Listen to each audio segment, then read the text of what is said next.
Le complotisme existe pour de vrai. Il y a des gens qui pensent que l'élection du 3 octobre, il y a eu une fraude. Il y a des gens qui pensent que je suis payé par Pfizer pour faire de l'opposition contrôlée, imagine-toi donc. Ça, c'est du complotisme. Mais si toi, tu arrives, tu faisais juste te poser des questions, tu trouvais qu'on abusait des libertés, puis que ça n'avait pas de bon sens, que le gouvernement allait trop loin, tu n'étais pas un complotiste. Patrick Lagacé disait que tu étais un complotiste. Richard Martineau disait que tu étais un complotiste. Mais tu n'en étais pas un. Tu n'as pas à intérioriser cette étiquette-là.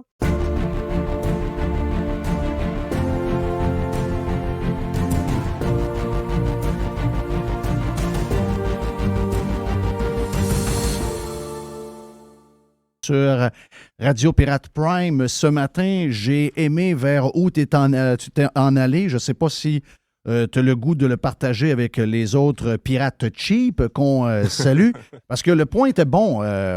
On peut jaser toutes sortes d'affaires, puis ça va nous mener jusque-là, parce que ce matin, dans Prime, je voulais te jaser de la Polytechnique, qui maintenant, à la cafétéria, si vous allez là, il y a le menu. Et si vous avez le goût de manger, mettons, quelque chose avec de la viande dedans, on va vous rendre coupable de le prendre parce qu'on donne les émissions de GES. Donc, on est dans une des écoles les moins, je dirais, sciences humaines au Québec. C'est un peu notre MIT à nous, l'école polytechnique. Et malgré ça, cette anxiété qu'on veut donner à nos jeunes, après ça, on se demande pourquoi ils sont ces pellules à 22 ans, qui ont de la misère à dealer avec la pression à l'ouvrage. Regarde, on les stresse à mort.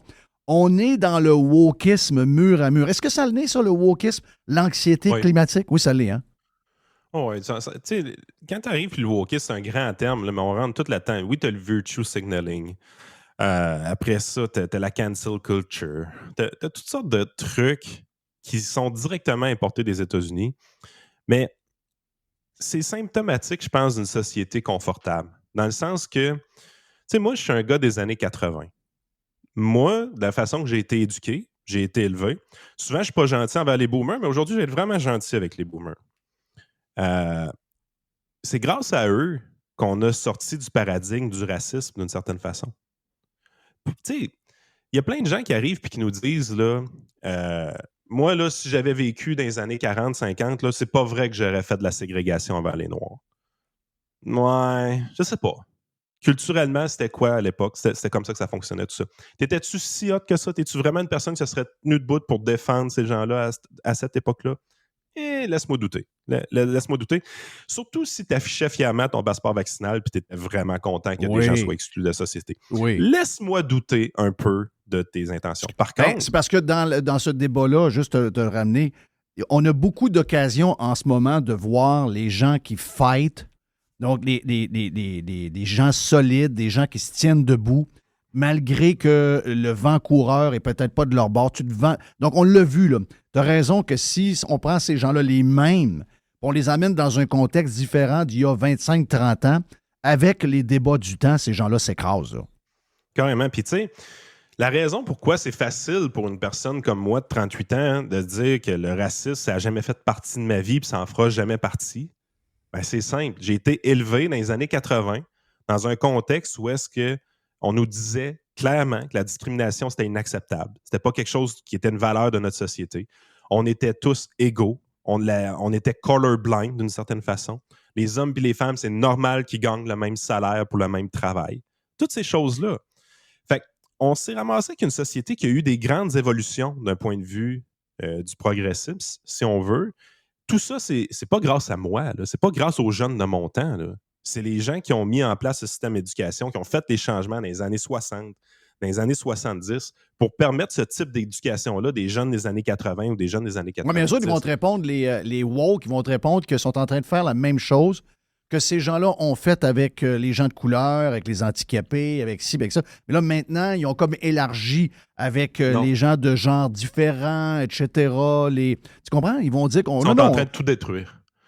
Parce que, dis-toi une affaire, là, c'est qu'à un moment donné, tu sais, quelqu'un qui a été élevé dans un contexte des années 80, puis qui est resté raciste, parce qu'il y en a, tu sais, je suis pas en train de dire que le racisme est disparu. Des racistes, il y en a. Il va toujours en avoir. Quelqu'un qui est raciste dans ce contexte-là, qui a 34, qui a 37, qui a 38 ans, avec le système d'éducation qu'on avait, avec la culture qu'on avait dans ces années-là. Lui, il n'y a rien à faire avec lui. Il va être raciste jusqu'à la fin de ses jours. Peu importe ce qu'on fait. C'est pas quelqu'un de brillant. On n'est pas en train de parler de la crème de la société, pantoute.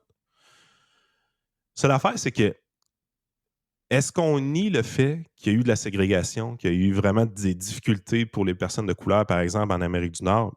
Ben non. C'est tout réel. C'est tout arrivé pour de vrai. Les minorités ethniques ont été maltraitées pour vrai. Par contre, on a Hey, j'ai manqué mourir. l'idéologie trop loin. J'ai manqué mourir, Yann. J'ai vu le film d'Elvis, le dernier. Là.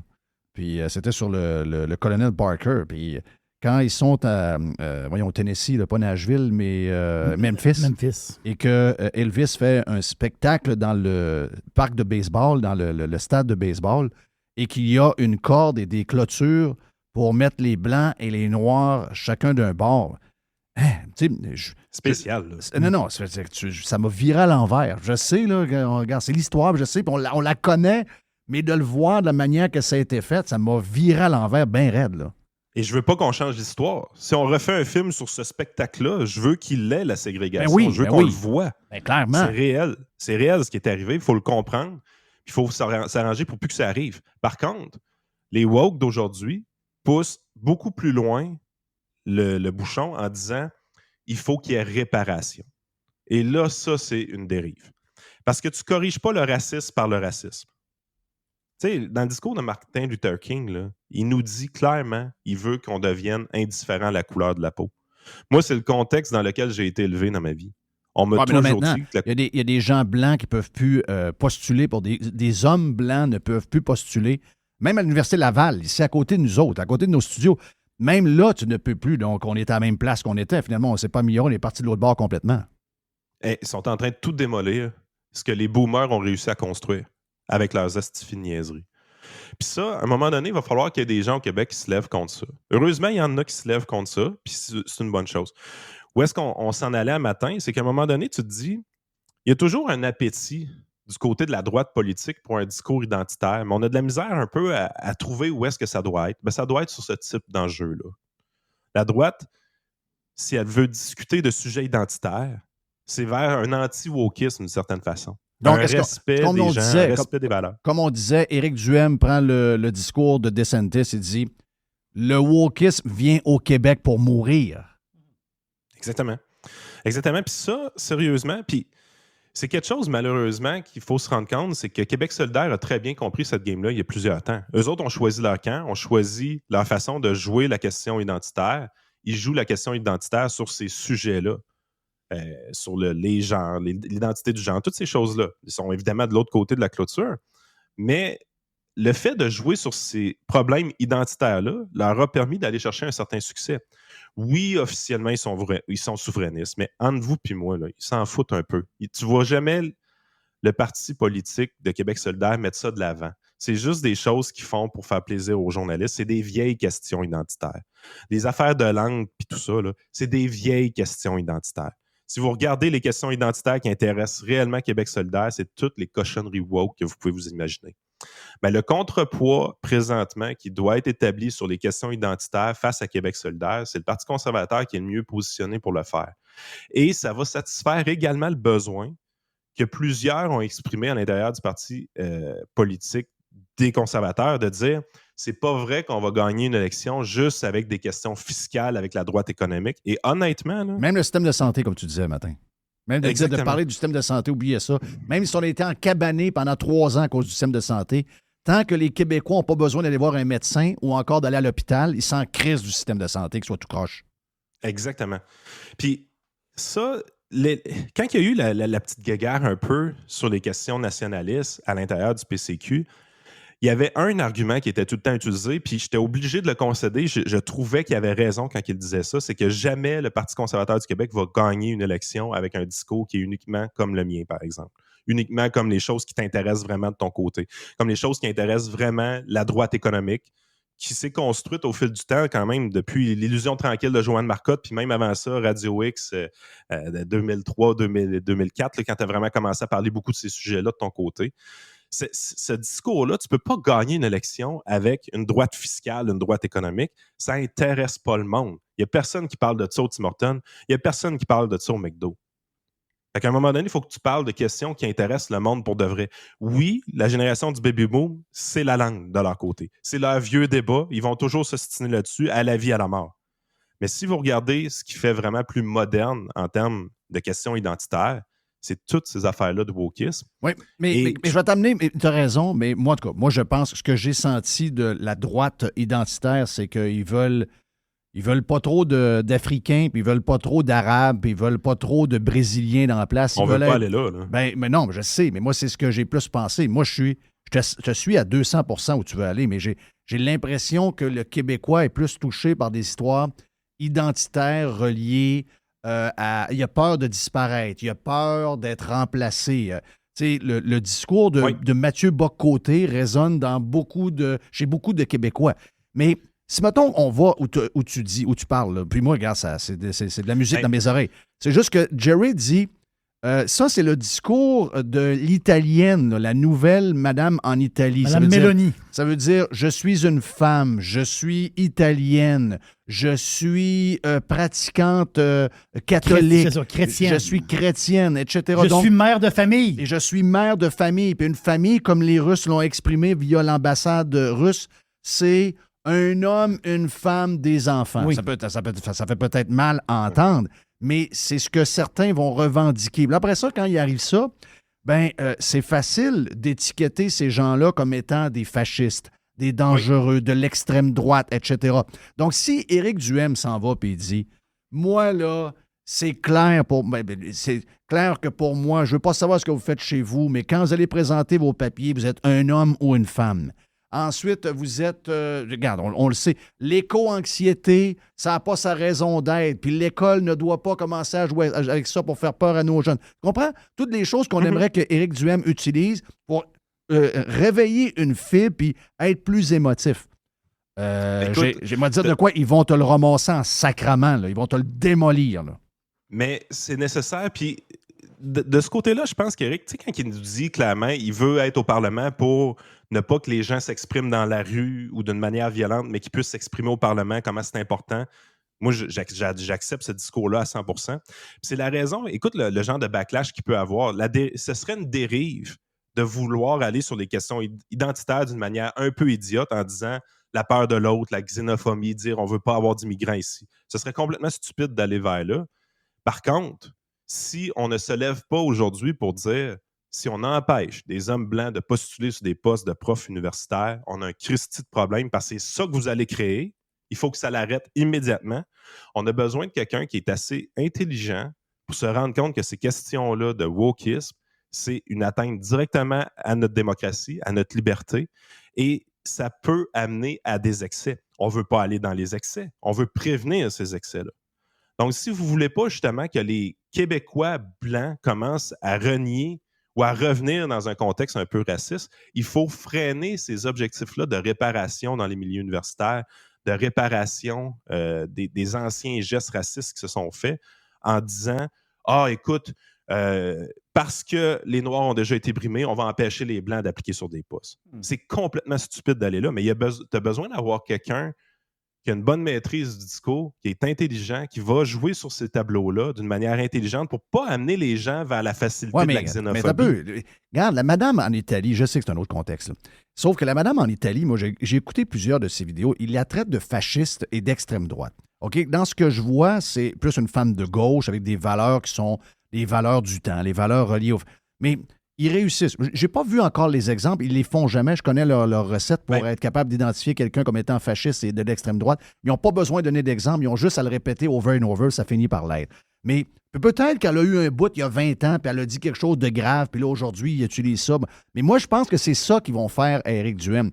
Ils vont essayer de le montrer comme étant de l'extrême droite, quelqu'un qui est fermé. Pourtant, il est homosexuel. S'il y a quelqu'un qui devrait comprendre l'histoire de genre, puis tout ça. Tu sais, ils vont le faire. Ils vont le démolir. Ils vont le faire, mais c'est à nous à arrêter d'accepter ces étiquettes-là, première des choses. Deuxième des choses, Éric Duhaime va définitivement être plus modéré que la dame en Italie parce que le système politique italien, qui est c'est clownesque. Carrément.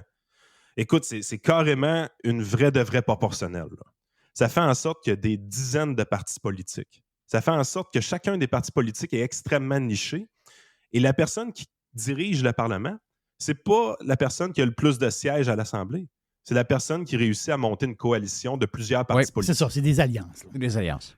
Fait que chacun tous les partis politiques en Italie, à leur façon, sont beaucoup plus saucés que les partis politiques nord-américains dans des démocraties où est-ce qu'on fonctionne avec des modes britanniques, là, uninominal à un tour. C'est sûr, parce que ici, les partis sont plus généralistes. Le parti qui va gagner l'élection, c'est lui qui va gouverner, mais il va avoir une majorité de sièges à l'Assemblée nationale.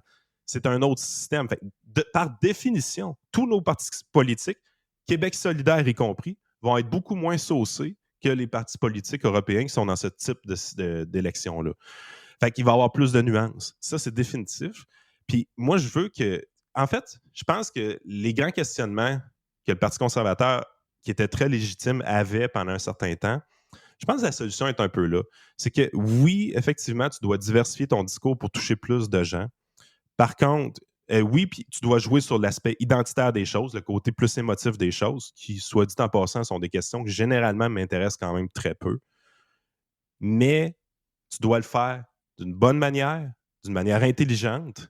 Et oui, tu vas te faire attaquer si tu le fais. Par contre, il faut que tu fasses contrepoids à ces attaques-là, justement. Parce que tu vas avoir des alliés stratégiques sur ces questions-là à l'occasion. Tu sais, tu peux être contre le fait de ce que l'Université Laval a fait, de dire on va empêcher des hommes blancs d'aller appliquer sur des postes. Tu peux être contre ça sans tomber dans la xénophobie, sans demander les baisses des seuils d'immigration. Oui, mais regarde, les opportunités de montrer qui tu es dans ce que toi, tu penses qu'on devrait être sont là à tous les jours. Tu sais, je t'ai parlé de l'exemple de la cafétéria de l'École polytechnique. Éric Duhaime, Parti conservateur, la minute que ça sort, doivent dire si jamais le Parti conservateur est au pouvoir, jamais nos jeunes vont vivre cette anxiété. Mais je sais qu'une fois qu'il aura fini puis il va frapper là-dessus, ils vont dire ah, c'est un climato-sceptique, il ne croit pas au changement climatique. C'est pas ça qu'il est en train de vous dire, mais c'est le même qui vont le virer de bord. Oui. Mais tu as raison parce que pour deux choses. D'abord, je sais qu'il y a beaucoup de caribous ou encore c'est des caribous / les pattes de loup, là, c'était quoi? La meute, qui est quand même plus X que boomer, by the way. Là, les boomers, oui, ils ont leurs histoires. Eux autres, c'est encore des plans de haine, ça existe encore, mais il y a encore dans la classe X des gens qui sont très identitaires sur... veulent que les gens alentour d'eux autres, avec qui ils font du skidoo, leur ressemblent. Par après, ça, c'est plus un débat. Par après, les générations là, qui suivent par après, ça ne l'est plus bien. Donc, tu as celui des boomers qui se règle avec le temps par des choses qu'on connaît. Par la force des choses. Par la force des choses. Les X, on va être là encore pendant 25-30 ans. Donc, il y en a. C'est pas tout le monde des X, ça, c'est une partie des X.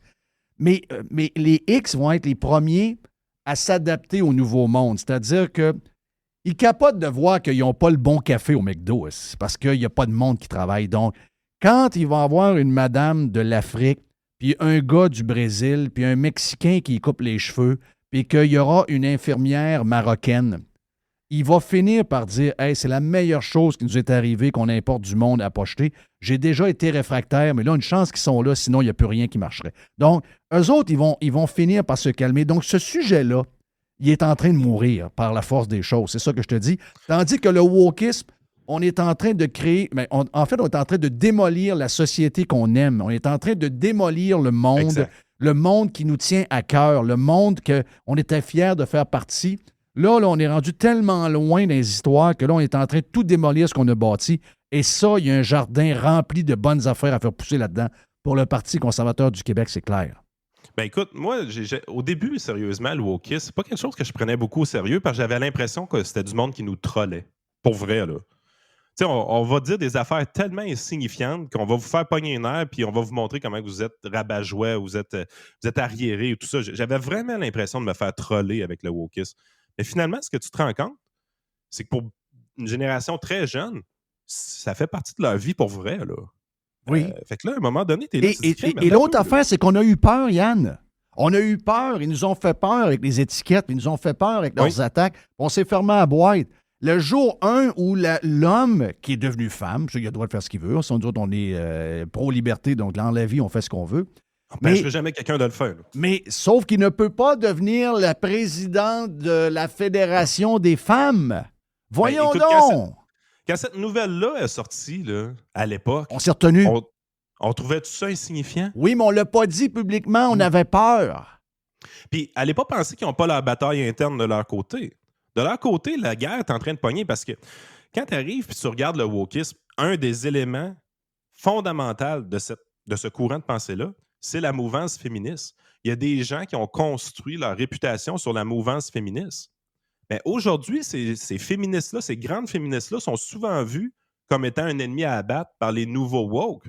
Parce que quand tu arrives et tu dis que des hommes ne devraient pas compétitionner contre des femmes dans le sport, là, ça se fait de plus en plus, ça se fait dans les écoles au Québec présentement. Là. Il y a des matchs de basketball qui se jouent, puis qu'il y a des garçons qui jouent dans les équipes de filles. Là. Ça se fait présentement. On n'en a pas conscience, mais ça se fait. Ben ça, c'est tolérance zéro. Puis quand les féministes qui dénoncent ça sont vus comme des sorcières dans ce milieu-là. Et c'est pour ça que tout le monde fait semblant.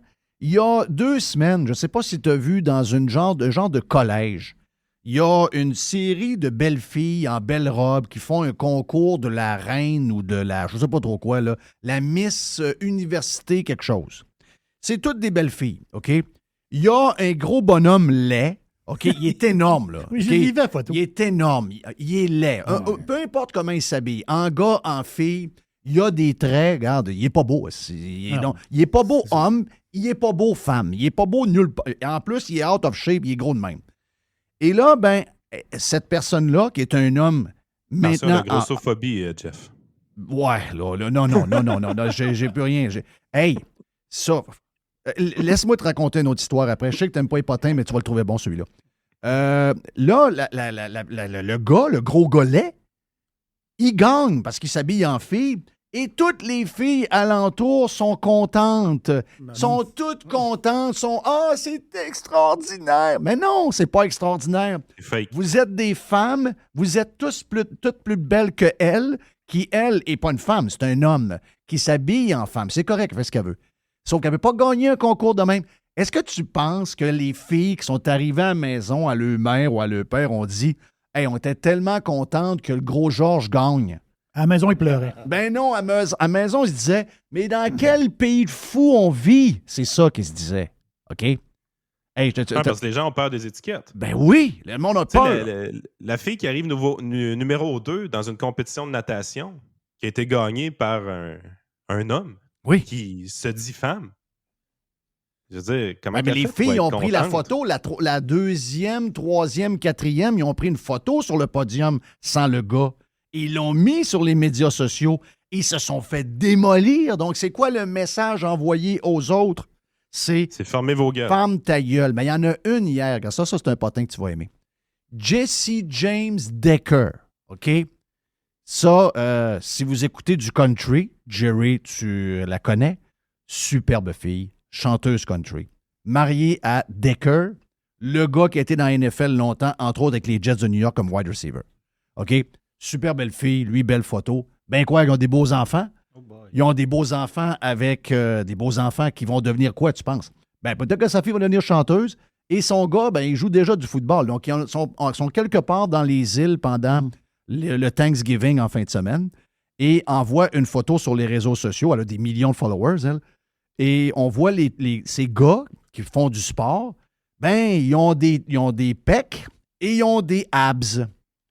Et là, elle, c'est tous des followers qui l'aiment, qui la suivent. C'est pas des haters. Ses enfants sont très, très sportifs. Oui. Et là, elle se fait démolir. Mais c'est donc bien étrange, c'est donc bien bizarre. Comment ça que ces enfants-là sont formés comme ça? Ouais.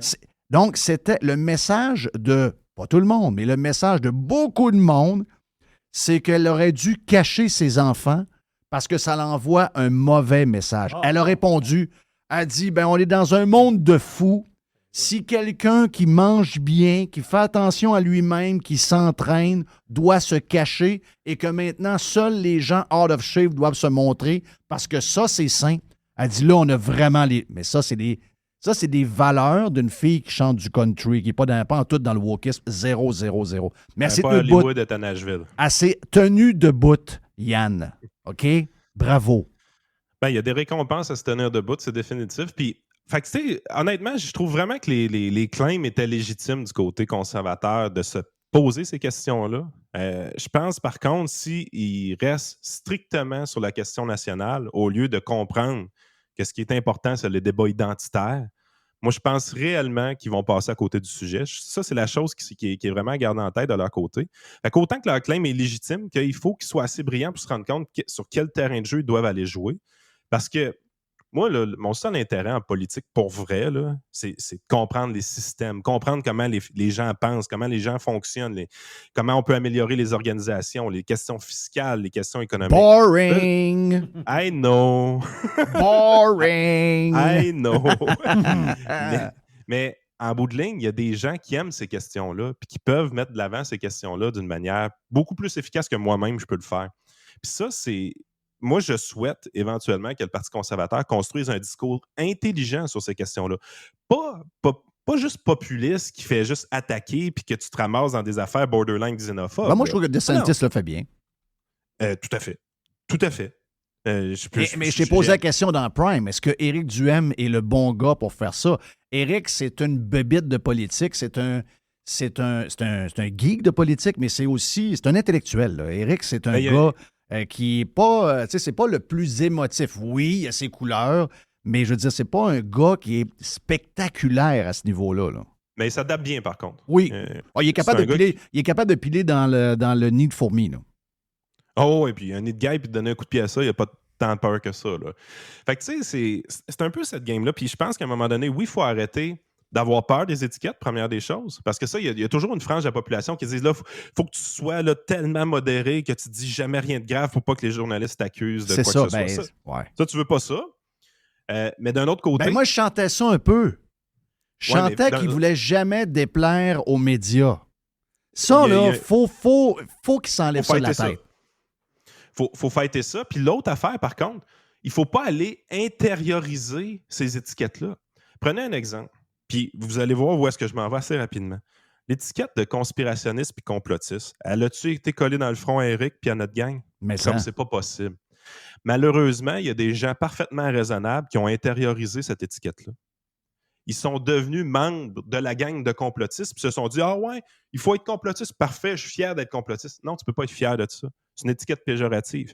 Première des choses, le complotisme existe pour de vrai, au même titre que le racisme existe pour de vrai.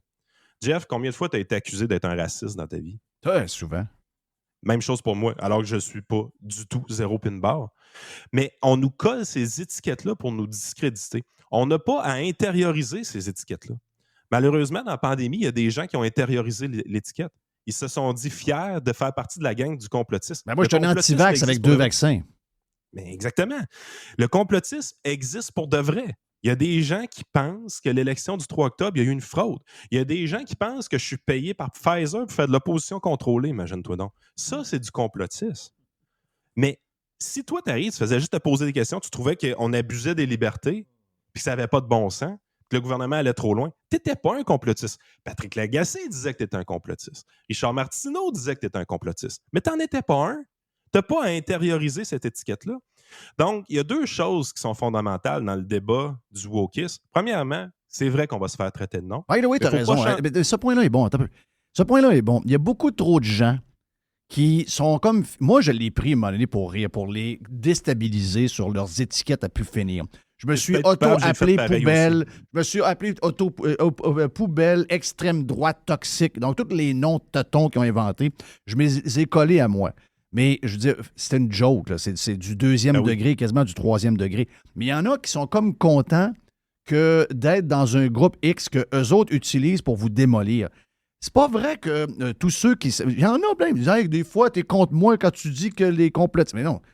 T'es pas complotiste, toi. Pourquoi tu dis ça, t'es complotiste? Tu l'es pas. Tu challenges l'autorité. T'es pour la liberté. Tu veux pas te faire mettre en dedans. Mais je vois rien dans ton fil. Puis je te connais assez pour dire que tu l'es pas. Ils ont comme réussi à créer un genre de band populaire avec ça. Mais non, je veux dire, mêlez-vous pas au vrai de vrai. Ils sont très peu nombreux. Puis c'est...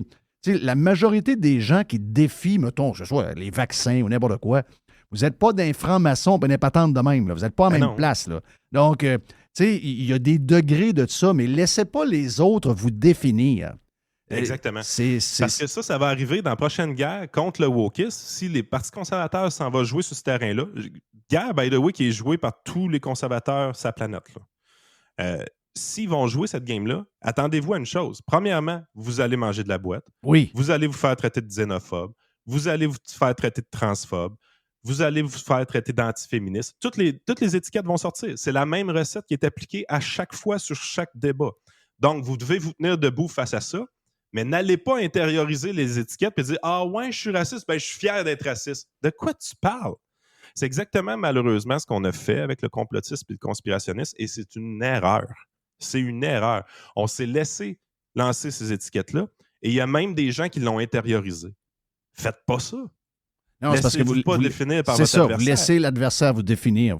Non, vous êtes juste des gens qui se lèvent debout et qui se battent pour des valeurs qui sont fondamentales pour vous autres, puis des droits qui sont fondamentaux. À partir de là, quand vous faites ce que peu de gens font maintenant, c'est-à-dire de se lever debout quand le vent est d'en face, juste ça, vous êtes correct. Quand ils commencent à vous étiqueter, n'acceptez jamais. Moi, je le fais au 3e degré. Là. Tu sais bien que s'il y en a un qui sait bien que je ne suis pas toxique, c'est moi. Là.